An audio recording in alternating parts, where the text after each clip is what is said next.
Assalamualaikum warahmatullahi wabarakatuh. Selamat datang di Insight News dari kelompok 2. Bersama kami membahas isu penting dalam dunia kerja modern, komunikasi dan kerjasama dalam organisasi. Dua elemen ini bukan hanya mendukung produktivitas, tetapi menjadi penentu keberhasilan sebuah tim. Saya, Fajrian Bakti Nugroho dari NIM 05. Dan saya, Bagus Aji Setiawan dengan NIM 04. Saya, Dini Fitri Aini dari NIM 03. Saya, Cynthia Maharani dari NIM 19. Saya, Azhar Nur Marcelia dari NIM 11. Saya, Tria Leona Victorius dari NIM 32. Saya, Berlianti Azhara dari NIM 33. Permisa, Komisi 1 DPR RI bersama Tentara Nasional Indonesia menggelar rapat kerja yang menyoroti komunikasi dan kerjasama antar lembaga dan pengelolaan organisasi pertahanan negara. Dalam pertemuan tersebut, Komisi 1 DPR RI resmi menyetujui permohonan tujuan penjualan kapal XKRI Teluk Sampit 515. Keputusan ini merupakan hasil dari proses komunikasi organisasi yang efektif, di mana TNI memaparkan kondisi alutsista, dasar pertimbangan teknis, serta rencana pemanfaatan hasil penjualan. Melalui koordinasi yang baik dan kerjasama yang solid antar TNI dan Komisi 1, keputusan dapat diambil secara cepat, terukur, dan akuntabel. Komisi 1 menegaskan pentingnya transparansi serta sinergi lintas organisasi dalam setiap pengambilan kebijakan pertahanan. Dengan persetujuan ini, TNI dapat melanjutkan tahapan administratif sekaligus memperkuat upaya modernisasi alutsista secara berkelanjutan. Demikian informasi terkini, kolaborasi yang baik antar organisasi diharapkan terus menjadi fondasi penguatan pertahanan nasional.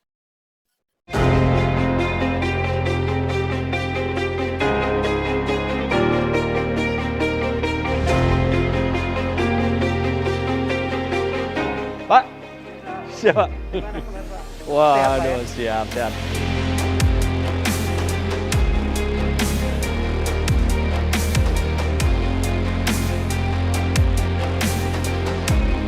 Komunikasi adalah fondasi utama dalam setiap organisasi, termasuk organisasi besar dan kompleks seperti TNI. Dalam sebuah rapat pimpinan, seperti ketika Jenderal Andika Perkasa memberikan arahan, kita dapat melihat bagaimana komunikasi yang jelas, terstruktur, dan langsung menjadi kunci koordinasi yang efektif.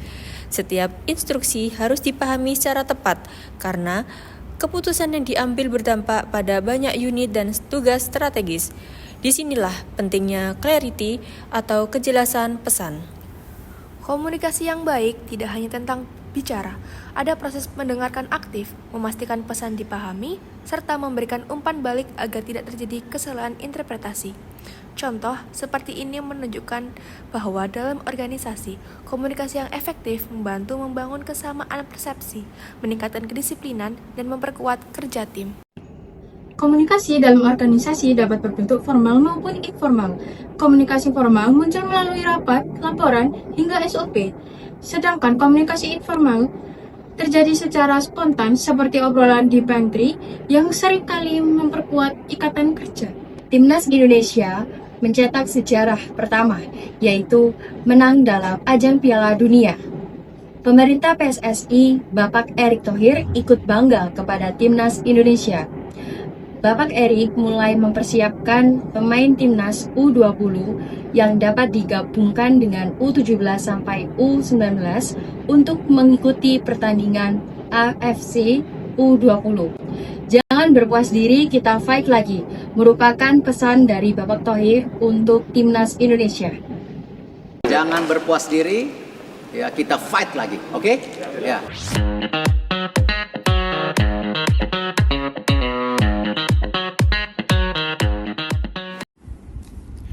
Dalam organisasi, komunikasi hadir dalam berbagai bentuk, formal, informal, verbal, dan non-verbal.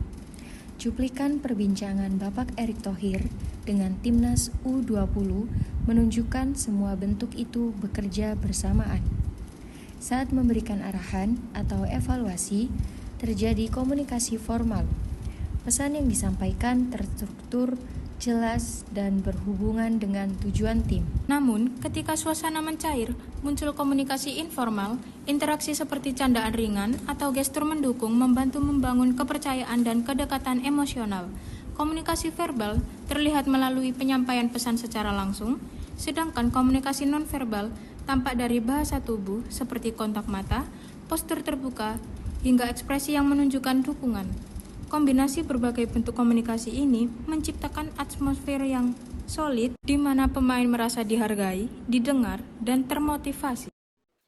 Hambatan komunikasi dapat muncul dari berbagai sumber, bisa dari perbedaan persepsi, ego, tekanan pekerjaan, hingga penggunaan media yang tidak tepat. Jika tidak ditangani, hambatan ini dapat memicu konflik internal, menurunkan produktivitas, dan merusak suasana kerja.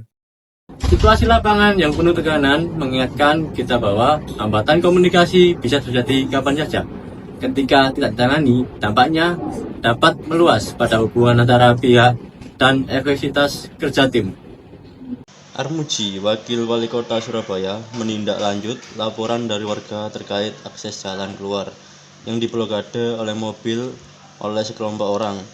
Permasalahan antar individu, antar pengontrak, dan pemilik kontrakan berbuntut panjang. Warga yang tidak tahu apa-apa kena imbasnya.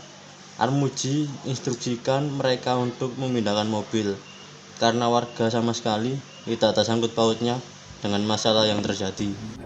Kerjasama tim terjadi ketika anggota saling melengkapi keterampilan. Psikologi industri dan organisasi menegaskan bahwa tim yang solid memiliki 3 ciri: tujuan bersama, peran yang jelas, dan komunikasi terbuka. Dengan ketiganya, organisasi dapat mencapai kinerja optimal.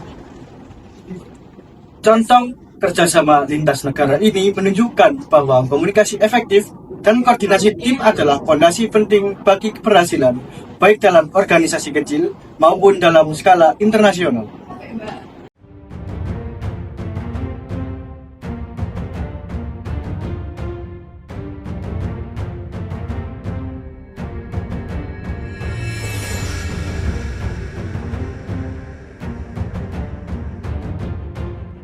Kerjasama tidak hanya terjadi di dalam ruang rapat sebuah organisasi.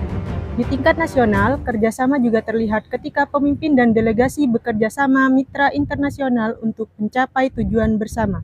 Seperti saat Indonesia menjalin kolaborasi dalam pengembangan dan pembelian alutsista di luar negeri.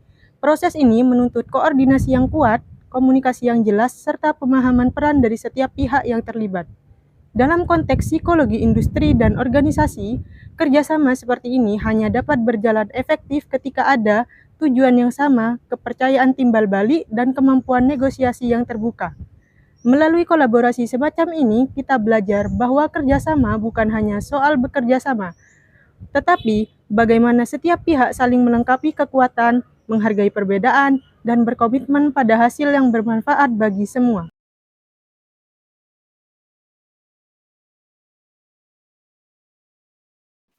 Komunikasi yang baik melahirkan kerjasama yang kuat, dan kerjasama yang kuat menciptakan organisasi yang berkembang.